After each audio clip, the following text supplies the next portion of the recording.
Well, it seems that the showrunner Leslye Headland, aka Harvey Weinstein's former personal assistant, isn't even sure if the Acolyte is going to be renewed for a second season. And you can't forget that when this show first came out, there were articles and news headlines being spun that this show broke record viewership numbers, being the best series opening of 2024 when it comes to Disney Plus.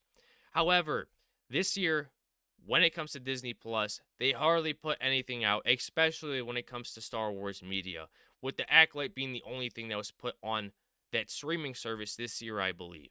And even then, this show fell short of Ahsoka's opening numbers. It just shows you how much of a disaster this show has become. However, the only achievement that this show has reached and gotten is the audience score, with how terrible the ratings are, currently sitting at a 14% audience score. It just shows you when you have incompetent people, incompetent writers who don't understand the lore of Star Wars, how to create good, likable characters, because Osha and May are some of the most unlikable female characters that make the most unrash decisions I've ever seen. And I don't even watch this show, but I've seen clips, I've seen people talk about it.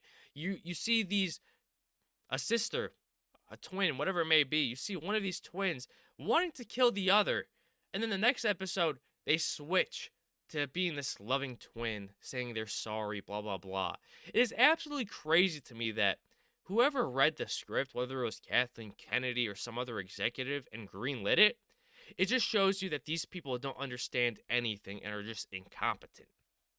But anyways, going back to the original article, the Acolyte showrunner Leslye Headland cast doubt on a second season being made.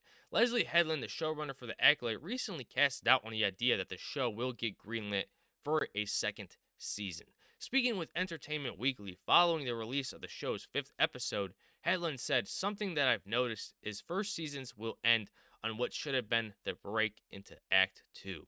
It feels like everyone's really expecting their shows to get a second season, and I don't feel that's a good idea." She then added, "I threw everything into season 1 because who knows what's going to happen."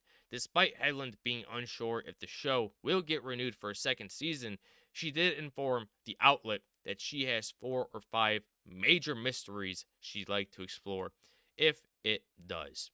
And it's kind of surprising to me that Disney still hasn't put a statement out there, whether that statement is relating to the confirmation of a new season or not, because usually when a show comes out within the first couple of weeks, Disney or these companies tend to get an engagement on how good of a show this actually is when it comes to their viewership numbers, their watch time numbers, all that data analytics stuff, and they're able to put a statement out there. But still, Disney has yet not done that. Whereas, for example, The Boys on Amazon Prime, they have done that. Even before season 4's opening episodes, they put a statement out there saying that this show is getting renewed for a season 5, with season 5 being the finale, and that's that. And what's funny to me is that people are comparing this newest episode of The Acolyte to even some of the heights of the original Star Wars trilogy or the prequel trilogy, and that's just not the case. Don't get me wrong, that this is probably the best duel that Disney has put out there when it comes to Star Wars, but it's nowhere even close to the prequel trilogies when it comes to the Revenge of the Sith fight between Obi-Wan and Anakin, or even the Duel of the Fates fight between Darth Maul, Qui-Gon Jinn, and Obi-Wan. Because it's simple. When Darth Maul was fighting Qui-Gon and Obi-Wan, it was quite even, right? Because Darth Maul had a double-wielded lightsaber, so he was able to take on 2 people. Whereas, apparently, with this new Sith, he's apparently able to take on 3+ guys at a single time with just a single lightsaber. Make it make sense. It's numbers based at the end of the day. These Jedi were trained for this exact moment, and yet they all failed because they were waiting to take their turns. There's a guy standing somewhere far behind another Jedi who gets force yanked and impaled on another Jedi through the Sith lightsaber. Make it make sense. Why was that guy standing all the way over there? They should have all encircled him and he would have been defeated. But I guess that is just how stupid of a writing this show has gotten. And it makes sense why it's one of the worst rated Star Wars media out there. And with all that in mind, I'd like to hear his thoughts on this. And don't forget to like, subscribe, comment, and share. And I'll catch you all on the next one. Bye-bye.